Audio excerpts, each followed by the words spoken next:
దేవుని పాద సన్నిధికి చేరి వచ్చిన మీ అందరికీ మన ప్రభువును రక్షకుడైన యేసుక్రీస్తు వారి నామములో శుభాభివందనాలు తెలియజేస్తున్నాను.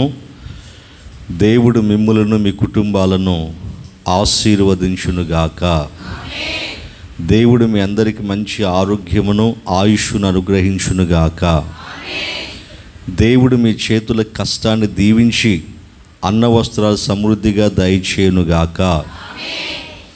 మంచిది. ప్రియమైన దేవుని పిల్లరా, ఈరోజు బైబిల్లో నుంచి మనం చక్కని వర్తమానాన్ని నేర్చుకుందాం. ఒక మంచి ఆత్మీయ పాఠాన్ని బైబిల్లో నుంచి మనం నేర్చుకుందాం. కొరింథీయులకు రాసినటువంటి మొదటి పత్రిక 14వ అధ్యాయము మొదటి వాక్యం చదవండి. మొదటి లైన్లో, ప్రేమ కలిగి ఉండుటకు ప్రయాసపడుడి. చాలు. ప్రియమైన దేవుని పిల్లరా, దేవుడు అక్కడ రాయించిన మాట ఏంటంటే ప్రేమ కలిగి ఉండుటకు ప్రయాసపడాలట. ప్రియమైన దేవుని పిల్లరా, దేవుడు అంటేనే ప్రేమ అని అర్థం. ప్రేమకు నిలువెత్తు నిదర్శనం, ప్రేమకు రూపం ఎవరు అని అంటే దేవుడు. అందుకే దేవుడు ప్రేమ స్వరూపి అని అంటాం. ప్రియమైన దేవుని పిల్లరా, ప్రేమ స్వరూపి అయిన దేవుడు తాను చేసినటువంటి తన పిల్లల్ని ప్రేమ కలిగి ఉండండి అని అంటున్నాడు. ఏం కలిగి ఉండాలట? ప్రేమ అయ్యున్న దేవుడు ఆయన మనల్ని ప్రేమిస్తున్నాడు. మనల్ని కూడా ఒకరినొకరు ప్రేమించమని చెప్తున్నాడు. ఆ ప్రేమ కలిగి ఉండటకు ప్రయాసపడండి అంటున్నాడు. ప్రియ సహోదరి సహోదరులారా, అసలు దేవుడు మనల్ని ఈ భూమి మీద చేయడానికి గల కారణం ఏంటో తెలుసా? మన పట్ల ఆయనకున్న ప్రేమే.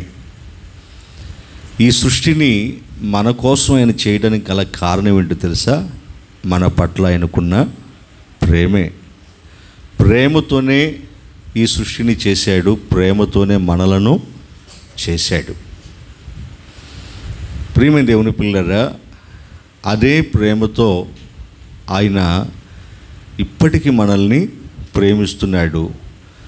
ఆయన ప్రేమ మన మీద ఇప్పటికీ చల్లారలేదు. ఇప్పటికీ మనల్ని ఆయన ఏం చేస్తున్నాడు? ప్రేమిస్తూనే ఉన్నాడు. అలా మనల్ని ప్రేమిస్తూ మనల్ని కూడా ఏం చేయమంటున్నాడంటే ఒకరి పట్ల ఒకరు ప్రేమ కలిగి ఉండండి, ప్రేమ కలిగి ఉండటానికి ప్రయాసపడండి అని అంటున్నాడు. ఎందుకు ఇలా అంటున్నాడు అని అంటే, ప్రేమే లేకపోతే, మనుషులలో ప్రేమ అనేది లేకపోతే పగలు, ప్రతీకారాలు, కక్షలు, కార్పణ్యాలు, ఈర్ష్య, ద్వేషాలు మొదలుగున్నవన్నీ మనిషిలో పెరిగిపోతాయి. ఈ అక్రమాలన్నీ పెరిగిపోతాయి మనిషిలో. ఈ అక్రమాలు, పగలు, ప్రతీకారాలు, కక్షలు, కార్పణ్యాలు, ఈర్ష్య, ద్వేషాలు, ఇవన్నీ మనుషులు పెరిగాయి. ఇవన్నీ మనుషులు పెరిగి మనిషిని అక్రమార్కునిగా చేస్తాయి. అంటే మనిషితో భయంకరమైన నేరాలు, ఘోరాలు చేపిస్తాయి. ప్రియమైన దేవుని పిల్లరా, అలా మనిషిలో అక్రమము అనేది విస్తరించిందనుకోండి, ఏమైపోతుందంటే ప్రేమ చల్లారిపోతుంది. ఏమైపోతుంది? ప్రేమ చల్లారిపోతుంది. అందుకే మనిషిలో అక్రమాలు విస్తరించకుండా ప్రేమ అనేది విస్తరించాలి అని అంటే మనిషి తన పొరుగువాని పట్ల ప్రేమ కలిగి ఉండాలని దేవుని యొక్క కోరిక, ఆయన సంకల్పం. ఎందుకంటే ఇప్పటికే ఈ ప్రపంచంలో ఉన్నటువంటి మనుషుల్లో ప్రేమ అనేది ఉందా అని మనం ఆలోచిస్తే చాలా వరకు లేదనే చెప్పాలి. ఎందుకంటే ఇప్పటికే మనుషుల్లో అక్రమాలు పెరిగిపోయి ప్రేమ అనేది చల్లారిపోతుంది. ఇప్పటికే చల్లారిపోయింది, అవునా కదా? ఎందుకు చల్లారిపోయిందంటే అక్రమాలు విస్తరించటం వలన. ఏం విస్తరించటం వలన? అక్రమాలు విస్తరించటం వలన. దేవుడు అంత్య దినాలలో ఉన్నటువంటి మనుషులు ఏ విధంగా ఉంటారో, వాళ్ళ ప్రవర్తన ఎలా ఉంటుందో ముందుగానే చెప్పాడు. చదవండి ఏం చెప్పాడో. తిమోతికి రాసినటువంటి 2వ పత్రిక 3వ అధ్యాయము 1వ వాక్యం దగ్గర నుంచి చదవండి. ఏం చెప్పాడు ఆయన? అంత్య దినములలో అపాయకరమైన కాలములు వచ్చును. ఎలయనగా మనుషులు స్వార్థప్రియులు. చూడండి, ఈ తరములో ఉన్నటువంటి మనుషులు ఎలాంటి వాళ్ళట? స్వార్థపరులు, ధనాపేక్ష కలిగిన వాళ్ళు, బెంకములాడేవారు, అహంకారులు, దోషకులు, తల్లిదండ్రులకు అవిధేయులు, కృతజ్ఞత లేనివారు, అపవిత్రులు, అనురాగహితులు, అతిద్వేషులు, అపవాదకులు, అజితేంద్రియులు, క్రూరులు, సజ్జన ద్వేషులు, ద్రోహులు, మూర్ఖులు, గర్వాంధులు, దేవుని కంటే సుఖాన్ని ఎక్కువగా ప్రేమించేవాళ్ళు, పైకి భక్తి గల వారి వలె ఉండి దాని శక్తిని ఆశ్రయించని వారుగా ఉంటారు. చాలు, చూసారా? అంత్య దినాలలో మనుషులు ఎలా ఉంటారో దేవుడు అక్కడ చెప్పాడు. ఇప్పుడు నేను చెప్పినటువంటి ఆ లక్షణాలన్నీ కూడా ఇప్పుడున్న మనుషుల్లో ఉన్నాయి.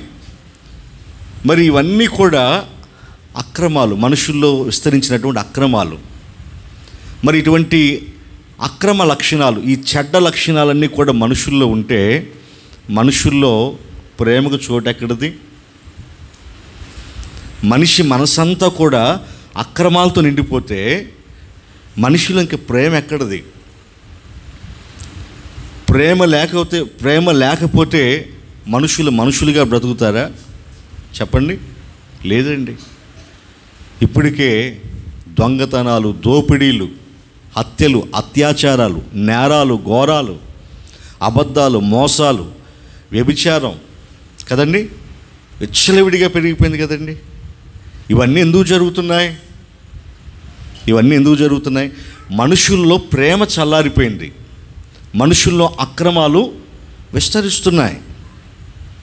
కాబట్టి అక్రమాలు విస్తరిస్తే మనుషుల్లో ప్రేమ చల్లారిపోతే ఇంకా మనుషులు భయంకరమైనటువంటి స్థితిలోకి వచ్చేస్తారని దేవునికి తెలుసు. కాబట్టి మనుషులు పాడు కాకుండా ఉండాలని ఎలా ఉండమంటున్నాడు? ప్రేమ కలిగి ఉండండి అంటున్నాడు. మనుషులు నాశనం కాకుండా ఉండాలని ఎలా ఉండమంటున్నాడు దేవుడు? ప్రేమ కలిగి ఉండండి. ఎందుకంటే ప్రేమ కలిగి ఉన్నారనుకోండి, ఒకరి పట్ల ఒకరు ప్రేమ కలిగి ఉన్నారనుకోండి, ప్రేమ కలిగినటువంటి వారు ఒకరినొకరు దూషించుకోరు కదండి, ఒకరినొకరు ద్వేషించుకోరు కదా. పగలు, ప్రతీకారాలు, కక్షలు, కార్పణ్యాలు, ఈర్ష్య, ద్వేషాలు వారు పెట్టుకోరు కదా, అవునా కదా? ప్రేమ కలిగిన వారు ఇవన్నీ వాటన్నిటిని విసర్జిస్తారు. కాబట్టి అప్పుడు మనుషులందరూ కూడా శాంతి, సమాధానము, నెమ్మది, సుఖము, క్షేమం కలిగి బ్రతకొచ్చు. అందుకే మనుషులు పాడు కాకుండా ఉండాలని దేవుడు ఏమంటున్నాడు? మీలో అక్రమం అనేది విస్తరించకుండా ఉండాలి అని అంటే మీరందరూ ప్రేమ కలిగి ఉండాలి. ప్రేమ కలిగి ఉండుటకు మీరంతా ప్రయాసపడండి. దేవునికి స్తోత్ర, హల్లెలూయా. ఎందుకు ప్రేమ కలిగి ఉండమంటున్నాడు పదే పదే? దేవుడు మనుషులు ఎందుకు ప్రేమను కోరుకుంటున్నాడు అని అంటే, రోమీలకు రాసిన పత్రిక 13వ అధ్యాయము 10వ వాక్యం చదవండి. రోమీలకు రాసిన పత్రిక 13వ అధ్యాయం 10వ వాక్యం చదవండి. ప్రేమ పొరుగువానికి కీడు చేయదు గనుక ప్రేమ కలిగి ఉండుట ధర్మశాస్త్రమును నెరవేర్చుటయే. చూసారా, ప్రేమ పొరుగువానికి ఏం చేయదట? కీడు చేయదట. ఎందుకు దేవుడు ప్రేమ కలిగి ఉండండి, ప్రేమ కలిగి ఉండండి, ప్రేమ కలిగి ఉండండి అని పదే పదే చెప్తున్నాడంటే, ప్రేమ అనేది ఎదుటి వ్యక్తికి ఏం చేయదట? కీడు చేయదట. ఏం చేస్తుంది మరి? ప్రేమ కలిగిన వారు పొరుగువానికి ఏం చేస్తారు? మేలు చేస్తారు. అదే పగ ఉన్నవారు మన ఎదుటివానికి ఏం చేస్తారు? కీడు చేస్తారు. పగబెట్టుకున్నవాడు కీడు చేస్తాడు, ప్రేమ కలిగిన వాడు మేలు చేస్తాడు. సరే, ఒక మనిషి మీద మనం పగబెట్టుకుని ఆ మనిషిని ద్వేషించినా, దూషించినా, కొట్టినా, తిట్టినా, మళ్ళా తిరిగి ఆ వ్యక్తి ఏం చేస్తాడు? అంతకంత రెట్టింపు కీడు మనకి చేస్తాడు కదండి. అదే మనం ఎదుటి వ్యక్తికి ప్రేమ చూపించామనుకోండి, వాళ్ళు కూడా మనకి తిరిగి ఏం చేస్తారు? అదే ప్రేమను మనకి చూపిస్తారు. అట్లా మనందరం ఒకరి పట్ల ఒకరు ప్రేమ కలిగి ఉంటే గొడవలు ఉంటాయా? చెప్పండి. గొడవలు ఉంటాయా? పగలు ఉంటాయా? ప్రతీకారాలు ఉంటాయా? కక్షలు ఉంటాయా? ఈర్ష్య ద్వేషాలు మనలో ఉంటాయా? చెప్పండి.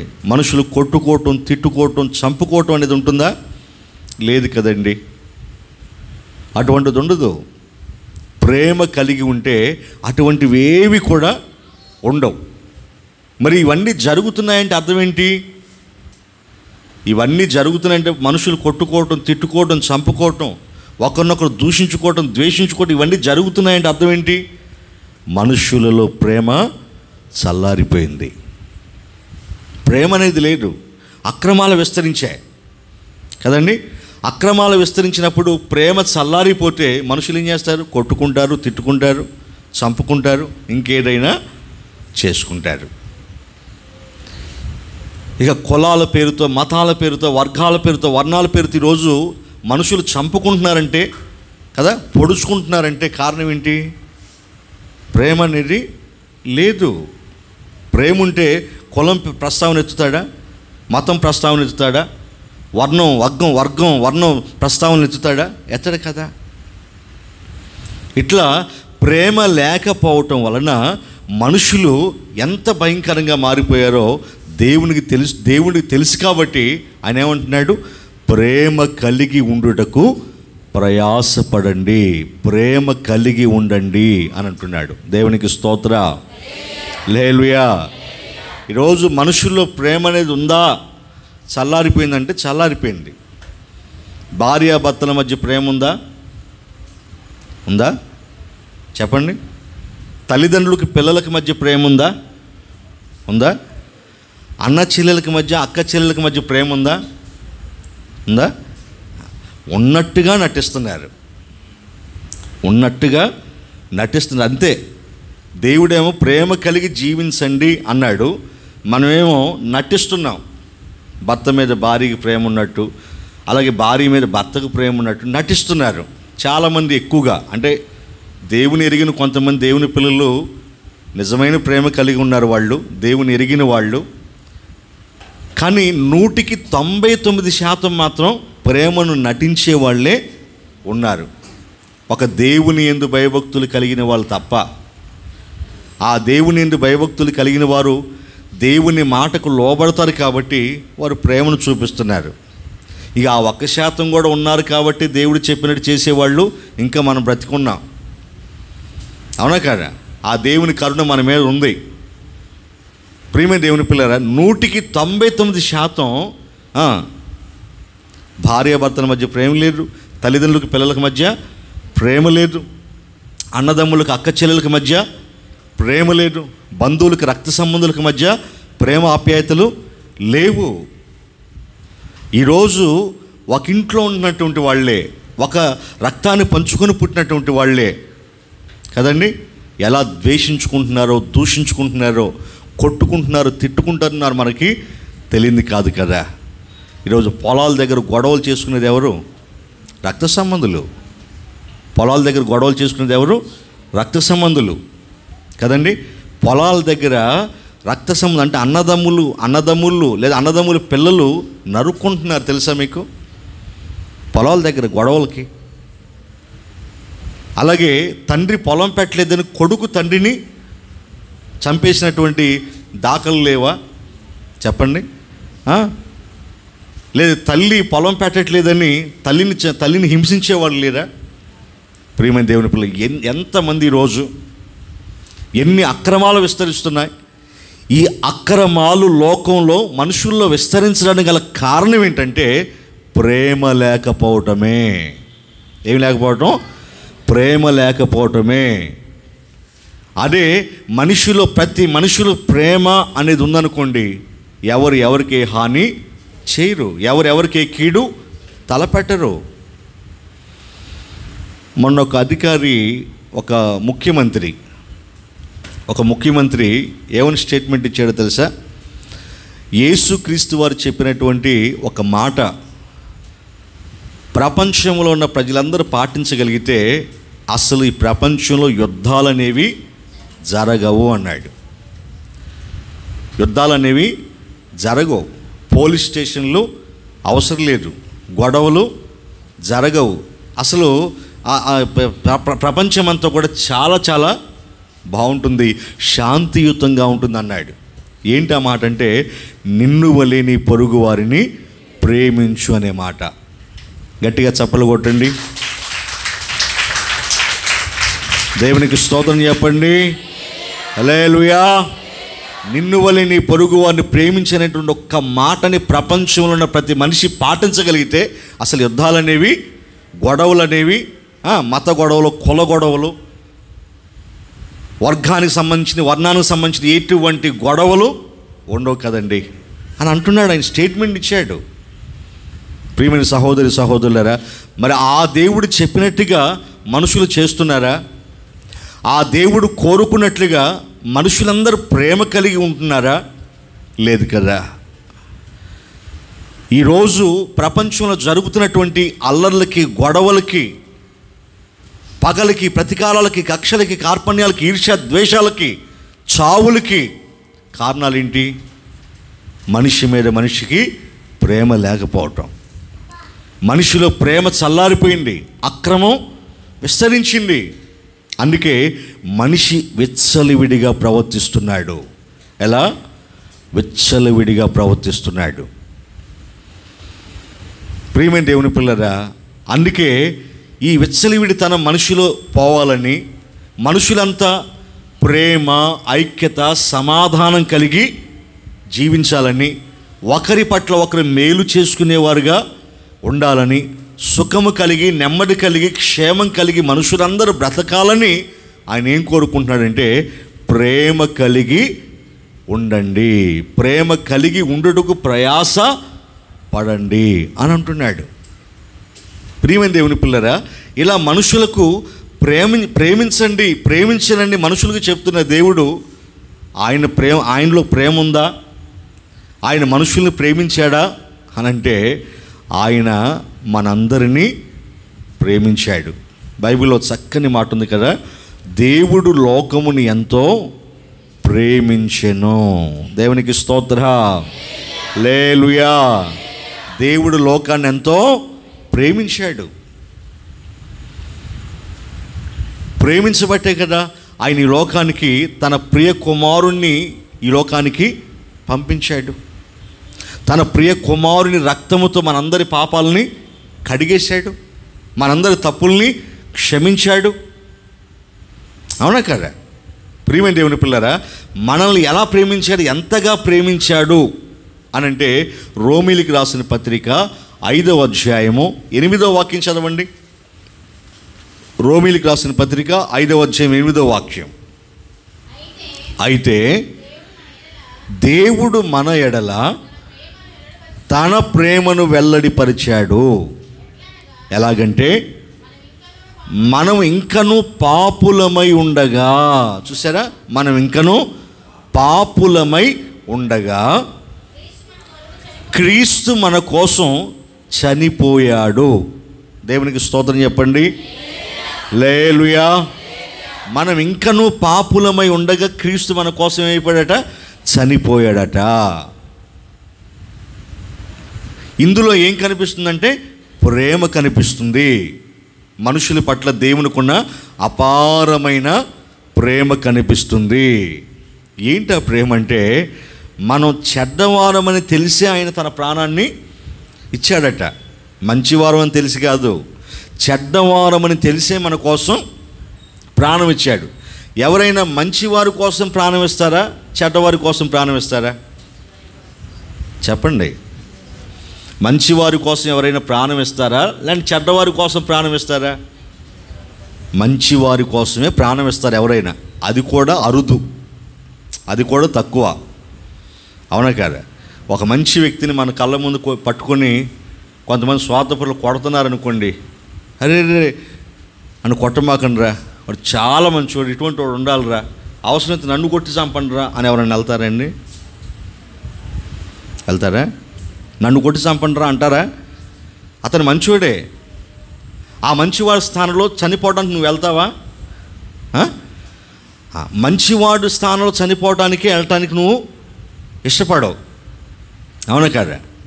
దూరంగా ఉండి బాధపడతాడు, రే కొట్టమాకండిరా, వాడు చచ్చిపోతాడురా, వాడు మంచివాడురా అయ్యి అంటారు. కానీ అరే వాడిని కొట్టొద్దురా, వాడి స్థానంలో నన్ను కొట్టండిరా, నన్ను చంపండిరా అంటారా?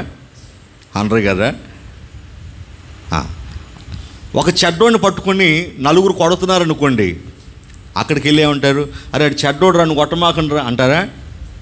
మీరు కూడా ఒక దెబ్బ అందుకుంటారు వెళ్ళి, ఇటువంటి వాడు ఉండకూడదు, ఏంటి అని అంటూ ఉంటారు. అవునా కదా? చెడ్డవాడైతే వాడి కోసం ఎవరు ప్రాణం ఎవరు, ఇంకా దెబ్బ కొట్టండి అని చంపండి అని అసలు లేకుండా, ఇటువంటి వాడు ఉండే కంటే లేకుండా ఉండటమే మంచిది అంటారు. అవునా కాదా? అదే ఒక మంచివాడిని కొడుతుంటే వెళ్ళి అడ్డుకుంటామే తప్ప అతని కోసం మనం ప్రాణం ఇవ్వం కదా. కానీ మన ప్రభు అయిన యేసుక్రీస్తు వారు, మనమందరం, లోకంలో ఉన్న మనుషులందరూ చెడ్డవారని సంగతి ఆయనకి తెలుసు కదా. ఏ భేదము లేదు, అందరూ పాపము చేసి దేవుడు అనుగ్రహించే మహిమను పోగొట్టుకుంటున్నారు, పొందలేకపోతున్నారు. బైబిల్లో ఉంది కదండి, నీతిమంతుడు లేడు ఒక్కడు, అందరూ చెడ్డవాళ్లే, అందరూ చెడిపోయిన వాళ్ళే, అందరూ పాపం చేసిన వాళ్ళే. మరి పాపము చేసిన మనుషులందరి కోసం యేసు ప్రభు వారు ఎందుకు చనిపోయారు? మనం మంచివాళ్ళం కాదని ఆయనకి తెలియదా? చెప్పండి. తెలుసు. మనం మంచివారం కాదని, మనందరం పాపం చేసామని, దేవునికి విరోధంగా ఎన్నో తప్పులు మనం చేసామని ఆయనకి తెలుసు. తెలిసి కూడా ఎందుకు ప్రాణం ఇచ్చాడు మన కోసం? అసలు మనం ఆయన దృష్టికి విరోధంగా తప్పులు చేస్తే ఆయన దృష్టికి మనల్ని ఎలా చూసుకోవాలి? శత్రువులుగా చూడాలి. మనల్ని ఎలా చూడాలి? శత్రువులుగా చూడాలి. కానీ మనల్ని శత్రువులుగా చూశాడా? ఒకవేళ ఆయన మనల్ని శత్రువులుగా చూస్తే మనల్ని శిక్షించేవాడే కదా, మనందరికీ మరణ శిక్ష వేసేవాడే. మన కోసం ఆయన ప్రాణం ఇచ్చేవాడు కాదు, ఆయన మన ప్రాణాలన్నీ తీసేసేవాడు కదా. కానీ ఆయన అలా చేశాడా? తన ప్రాణాన్ని, అంటే మనం చెడ్డవారమని తెలిసి కూడా తన ప్రాణాన్ని మన కోసం ఇచ్చాడు అంటే కారణం ఏంటి? మనందరి మీద ఆయనకున్న అపారమైన ప్రేమ. గట్టిగా చెప్పకూడదా? గట్టిగా గట్టిగా దేవునికి స్తోత్రం చెబుదాం. హల్లెలూయా. మన మీద ఆయనకున్న ప్రేమ అండి. దేవుని ప్రేమ ఎంతో గొప్పదో చూడండి. మనుషులమైన మనల్ని ఎంతగా ప్రేమించాడో చూడండి. అంటే మనం మంచివారం కాదని తెలిసి కూడా, మనం చెడ్డవారం అని తెలిసి కూడా ఏం చేస్తున్నాడు? మనల్ని ప్రేమించాడు, మన కోసం ప్రాణం ఇచ్చాడు. ఇప్పటికీ మనల్ని ప్రేమిస్తూనే ఉన్నాడు ఇప్పటికీ. మరి మన మీద ఆయనకున్న ప్రేమ చల్లారిపోయిందా? లేదు. మరి దేవుని మీద మనకున్న ప్రేమ ఎప్పుడో చల్లారిపోయింది కదండి. ప్రేమైన దేవుని పిల్ల. అందుకే దేవుడు అంటున్నాడు, నాయన నేను మిమ్మల్ని ఎలా ప్రేమించానో మీరు కూడా ఒకరిని ఒకరు అలాగా ప్రేమించండి అని అంటున్నాడు. అలా మనుషులందరూ కూడా ఒకరిని ఒకరు ప్రేమించుకోగలిగితే పగలు, ప్రతీకారాలు, కక్షలు, కార్పణ్యాలు, ఈర్ష్య, ద్వేషాలు ఏవి కూడా మనుషుల్లో ఉండవు. ప్రేమ, ఐక్యత, సమాధానం కలిగి మనుషులు సుఖముగా, నెమ్మదిగా, క్షేమంగా బ్రతుకుతారు. అంటే మనం సుఖంగా, నెమ్మదిగా, క్షేమంగా బ్రతకాలని దేవుడు కోరుకుని ఏం చేస్తున్నాడు? మనం ఎలా ఉండమంటున్నాడు? అందరినీ ప్రేమ కలిగి ఉండండి. ఎలా ఉండాలి చెప్పండి? ప్రేమ కలిగి ఉండాలి. అలా ఎవరైతే ప్రేమ కలిగి ఉంటారో అటువంటి వారి గురించి దేవుడు ఏం చెప్తున్నాడో ఒక మాట చదవండి. యోహాను రాసినటువంటి మొదటి పత్రిక, యోహాను రాసిన మొదటి పత్రిక 3వ అధ్యాయము 14వ వాక్యం చదవండి. మనము సహోదరులను 3:14 మనము 3:14 యోహాను రాసిన మొదటి పత్రిక 3:14 సహోదరులను ప్రేమించుచున్నాము గనుక మరణము నుండి జీవములోనికి దాటి ఉన్నామని ఎరుగుదుము. జాగ్రత్తగా వినండి. మనము సహోదరులను ప్రేమించుచున్నాము గనుక మనము మరణములో నుంచి జీవములోనికి దాటి ఉన్నాము అని అంటున్నాడు. అంటే సహోదరులను ప్రేమించే వారందరూ కూడా ఎక్కడి నుంచి ఎక్కడ దాడుతున్నారట? మరణములో నుంచి జీవములోనికి దాడుతున్నారట. అంటే తమ సహోదరులను ప్రేమించే వారికి ఏం లేదు? రెండవ మరణం లేదంటే నరక శిక్ష లేదు. దేవునికి స్తోత్ర, హల్లెలూయా. తన సహోదరులు ప్రేమించే వారికి ఏమి లేదు? నరక శిక్ష లేదు. వారు మరణములో నుంచి జీవములోకి దాటేశారట. అంటే రెండవ మరణానికి వాళ్ళ మీద అధికారం లేదు. వారు ఎక్కడికి వెళ్ళిపోతారట? నిత్య జీవములోనికి. గట్టిగా చెప్పకూడదా? గట్టిగా గట్టిగా దేవునికి స్తోత్రం చెబుదాం. హల్లెలూయా. మరణంలోంచి ఎక్కడికి దాటారు? నిత్య జీవంలోకి దాటారు. అంటే సహోదరులను ప్రేమించే వారికి ఏమి లేదు? రెండవ మరణం లేదు, నరక శిక్ష లేదు. వారు ఎక్కడికి వెళ్ళిపోతారట? పరలోకానికి వెళ్ళిపోతారట. అంటే సహోదరులను ప్రేమించే వారందరినీ దేవుడు ఏం చేస్తున్నాడు? పరలోకానికి రానిస్తున్నాడు. పరలోకానికి వారిని వారసులుగా చేస్తున్నాడు. సహోదరులను ద్వేషించేవారు కింద చదవండి. ఇప్పుడు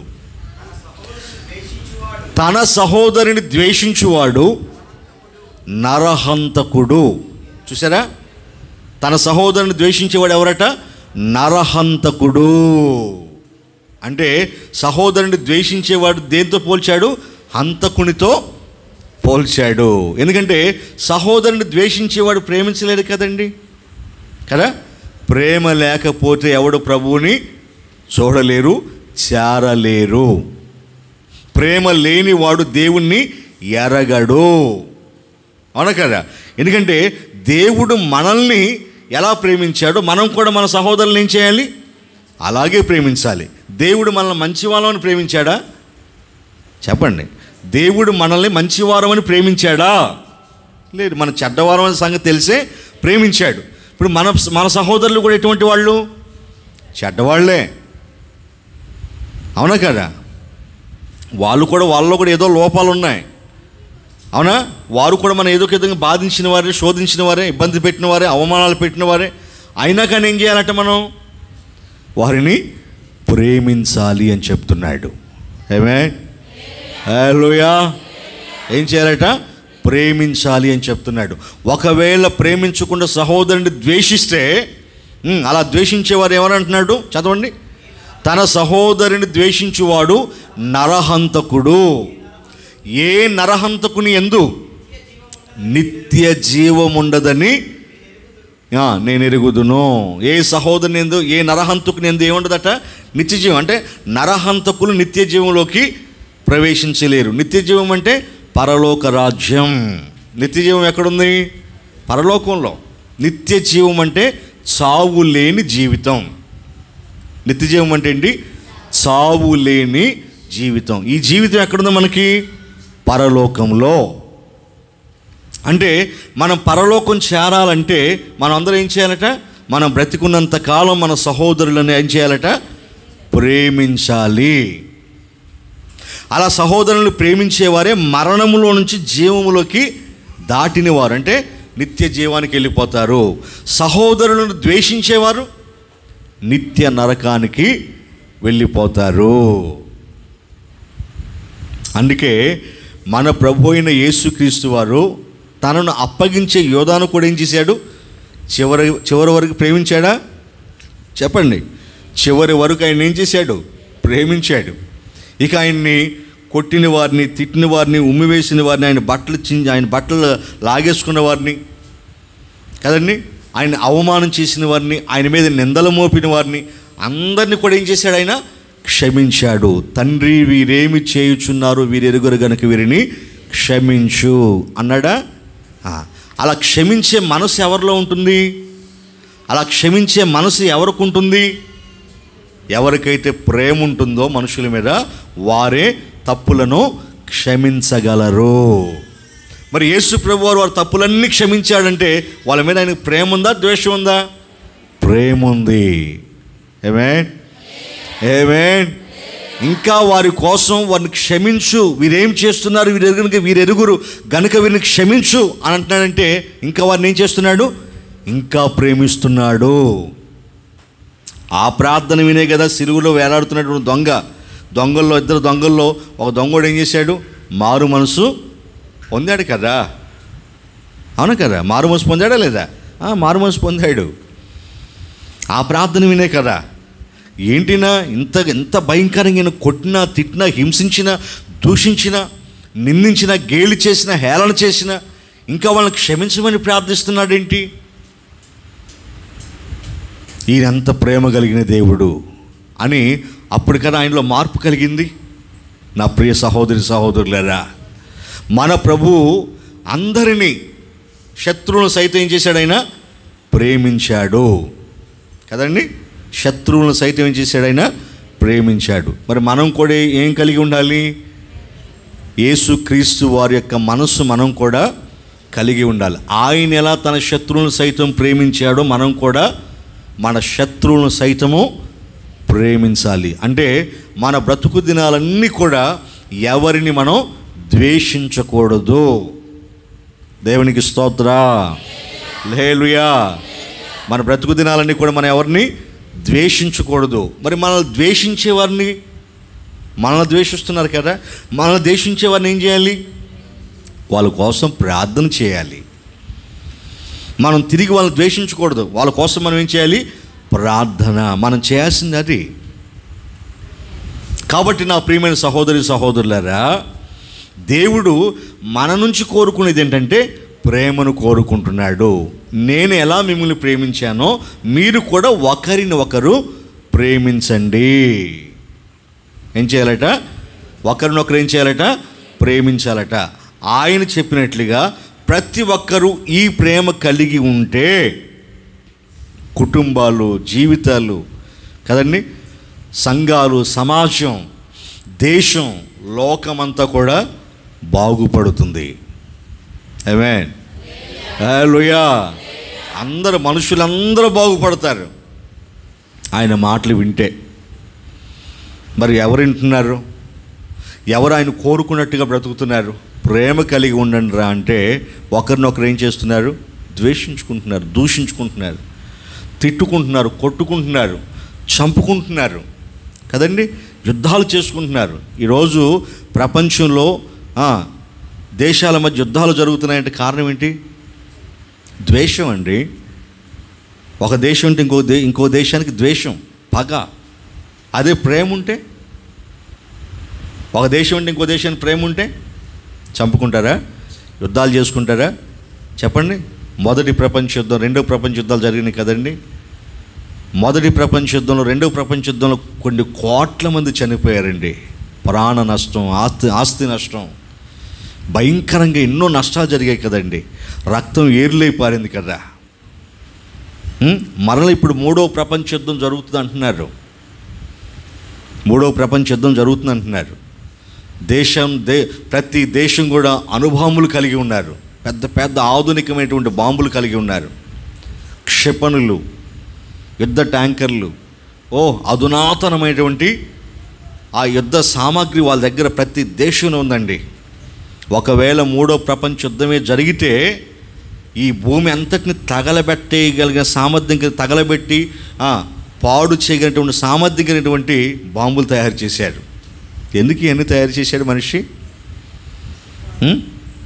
మనిషిని చంపడానికి, అంతే కదండి. మనిషి తయారు చేసిన బాంబులు, తుపాకీలు, పెరంగులు, ఆ యుద్ధ ట్యాంకర్లు, క్షిపణులు, అణుబాంబులు, న్యూక్లియర్ బాంబులు, హైడ్రోజన్ బాంబులు, ఇవన్నీ కూడా ఎందుకు తయారు చేశాడు మనిషి? అడవిలో జంతువులను చంపడానికి కాదు, మనుషులను చంపడానికి అండి. అవునా కదా? ఒక్క బాంబు వేస్తే లక్షల మంది లేచిపోవాలి మేము ఒక బాంబు వేస్తే. అంటే బాంబు మీద ఎవరి కోసం తయారు చేశాడు చెప్పండి? మనుషులను చంపడానికి. దేవుడు కోరుకుంది ఏంటి? నిన్ను వలె నీ పొరుగు వారిని ప్రేమించమని. మనిషి చేస్తుందేంటి? నేను మాత్రమే బ్రతకాలి. మనిషి తన స్వార్థం కోసం బ్రతుకుతున్నాడు కదా. ప్రేమను చల్లార్చుకుని అక్రమాన్ని పెంచుకున్న మనిషి ఇంకొక మనిషి మీద ఇరుచుకుపడుతున్నాడు. జాలి, దయ, దాక్షిణ్యం, కరుణ, కటాక్షం లేకుండా మనుషుల్ని చంపేస్తున్నారు. ప్రియమైన దేవుని పిల్లరా, ఈ విధంగా మనుషులందరూ కూడా ఇచ్చలవిడిగా మారిపోయారని, ఇచ్చలవిడిగా ప్రవర్తిస్తున్నారని, జీవితాలని, కుటుంబాలని నాశనం చేసుకుంటున్నారని దేవుడు గుర్తెరిగి ఏం చేయమంటున్నాడు? ప్రేమ కలిగి ఉండండి. ఆమేన్, హల్లెలూయా. ఏం కలిగి ఉండాలట? ప్రేమ కలిగి ఉండాలట. అందుకే ప్రేమ కలిగి ఉండుటకు ప్రయాసపడండి. ఎందుకంటే ప్రేమించే వాళ్ళు ఎలా ఉంటారో చదవండి. చివరిగా చదువుకుని ముగించేసుకుందాం. ప్రేమ కలిగిన వారు ఎలా ఉంటారో చూడండి. ఆ ప్రేమ ఉన్నటువంటి వారి గురించి దేవుడు ఏమని రాయించారు చదవండి. కొరింథీయులకు రాసిన మొదటి పత్రిక 13వ అధ్యాయము 4వ వాక్యం చదవండి. 4-5 వాక్యాలు చదవండి. ప్రేమ దీర్ఘకాలము సహిస్తుంది, దయ చూపిస్తుంది. చూడండి, ప్రేమ కలిగిన వారట దీర్ఘకాలం సహించుకుంటారట.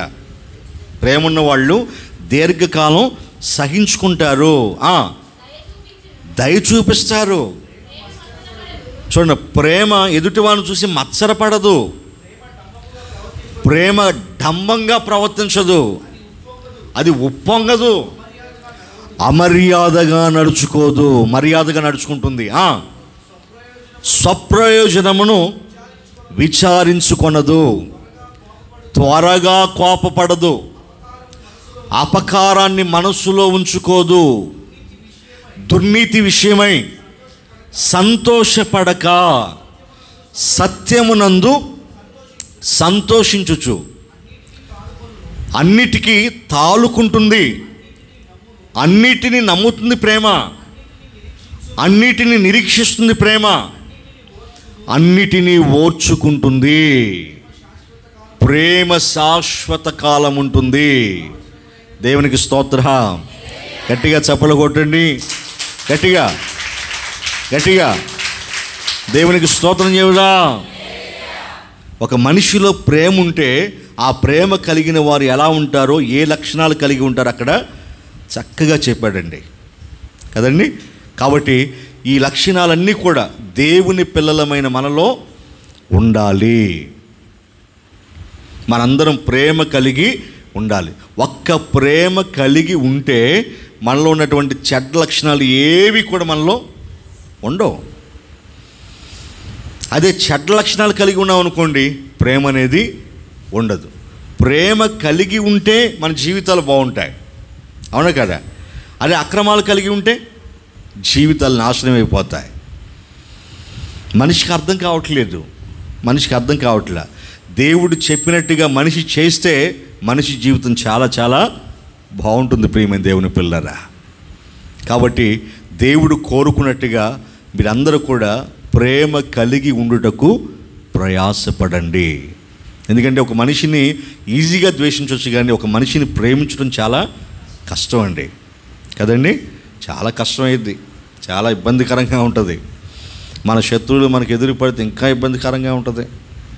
వాళ్ళు మన పక్కన కూర్చొని భోజనం చేస్తే ఇంకా ఇబ్బందిగా ఉంటుంది, అవునా కదా. కానీ అలా అనుకోకూడదు.